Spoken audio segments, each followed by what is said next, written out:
Oh, hey, Joe. Yeah? I figured out the #1 skill to be an anime actor. Oh, really? You're gonna hurt yourself. Stop! Look, one of the biggest misconceptions in not just the voice actor community, but in the fan community, the consumption community regarding anime, is that all it really takes to be a good anime actor is the ability to scream for a really long time. Look, I understand that anime is intense and sometimes really awkward, sometimes really weird. But we can't discount that there's a significant amount of skill that goes into anime dubbing. In fact, I believe that anime dubbing is one of the most technically difficult genres you can work in as a voice actor, and it's a shame that it pays the least out of pretty much any other work you can do, but that's a topic for another video. Hey, my name is Joe Zieja. I'm the founder of LearnVoiceActing.com, and I'm here to empower the next generation of voice actors by simplifying the industry and making education accessible for them. I have a ton of content out here about voice acting education, and I'd love it if you'd hit the like and subscribe button to help support the channel. So, what are the most important skills when it comes to voice acting in anime? Well, I want to talk about two really important ones before I get to the most important one, which I'll save for last. The first skill that I want to talk about is self-awareness. That sounds more like a life skill, and it kind of is, but it can be extremely important when you're talking about anime. Why? Because anime can be extremely stressful on your vocal cords. We kind of alluded to it a little bit in the intro, but yes, anime can be extremely intense with a lot of screaming, battle noises, and a whole host of other things that if I want to keep my channel rating, I can't talk about here. Regardless of what they are, they're generally things that the human voice doesn't do very well on its own. Now, there are some people out there that are uniquely and genetically qualified for this sort of thing, like JB Blanc or Fred Tatasciore. But if that's not you, then you need to be extremely aware of your own limitations. One of the stories I tell most often about my career and mistakes I've made from like a vocal health perspective is for a show called JoJo's Bizarre Adventure, which is known for just being way over the top when it comes to just about everything. Well, I went in for the voice of a main villain, Oingo, in a particularly loud episode, and I made the mistake of choosing a voice for my character that was very rough and textured, something I'm not really used to doing. It's not my forte. By the end of that 3-hour session, I could barely speak, and I didn't work for 2 days afterwards because I wasn't self-aware enough to understand my limitations. Know yourself, know your voice, and communicate. The second crucial skill for anime dubbing is flexibility. Again, kind of sounds a little more of a life skill than something a voice actor would use, so maybe I should really start a self-help section of the channel so that you could really get all my great life advice. But the truth of it is that it applies to anime probably more than any other voice acting discipline. So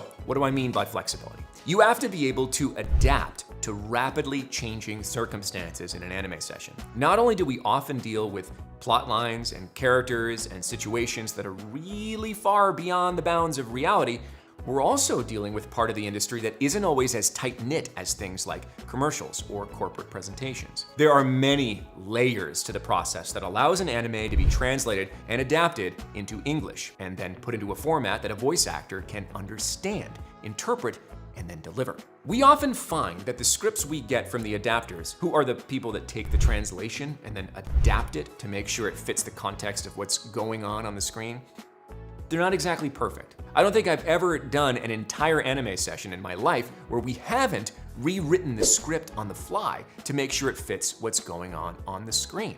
Anime adapters are extremely overworked, often underpaid, and they're having to rush through this really complicated process of not just translating, but interpreting that translation and localizing Japanese into English. This might mean you, as an actor, trying many different versions of a line on the fly without any preparation. Anime dubbing can be an extremely collaborative effort that involves everyone in the room in a way that's unlike any other genre of voice acting in the industry. Being flexible on your toes and making sure you can deal with whatever changes come your way is a great way to stand out as someone that helps this process rather than hurts it. So, that brings me to the top skill needed for any anime voice actor. Are you ready for it? It's timing! You get it? You see what I did there? I had like a really long... Look, not all my jokes could be winners, okay guys? So what do I mean by timing, and why do I think it's the most important thing in anime voice acting? I'm sure you've noticed, at some point, if you're at all a fan of anime, that the characters' lips are flapping. That's what happens when we talk. It's a totally natural thing. The totally unnatural thing that happens in voice acting is that we're forced to adapt a different language that's already been recorded into English and then adapt that English to the flaps that are already there. We're not, in most cases, going to go back and reanimate the lip flaps to match the English. So, as the English voice actor, we're required to match the mouth movements of the character on the screen. Sometimes this can be as technical as the actual sounds and movements the character is making. So as in, when they're making a closed mouth noise, we can't have our mouths open and vice versa. Most of the time, however, a director is going to be satisfied if you can merely start when the Japanese actor starts and end when the Japanese actor ends. In order to do that, you need to have a superb sense of timing, because what happens is you preview it once, you get 3 beeps, beep, beep, beep, and then you hear it in Japanese, and then you rewind and you go beep, beep, beep, and you say it in English. And you have to have that timing in your ears. Being a musician can really help in this regard as you understand rhythm and you have this sort of innate sense of like, how long is 2 seconds without having to count it on a watch, right? The timing or lack of timing of an actor is really one of the things that allows an anime session to move forward at a pace that's desirable for the end client. Since anime isn't paid per episode like network TV animation, clients generally want to get through as many episodes as they can in a short amount of time to keep their budgets down. Have I impressed upon you yet that the anime voice acting budget is not a big number? So the quicker you can catch on to the timing of this stuff that's going on the screen, the more you can pump out, the better you make your director look, the happier the client is, the more you get asked back into the booth. There's nothing that slows a session down and creates frustration like an actor that doesn't understand their own timing, which forces the director or the engineer to artificially stretch or shorten your work in order to make it fit into the lip flaps that are already there. If you're one of my students, you know that I always talk about making it easy for your clients, right? You reduce friction and you'll be a hero. They'll ask back again and again.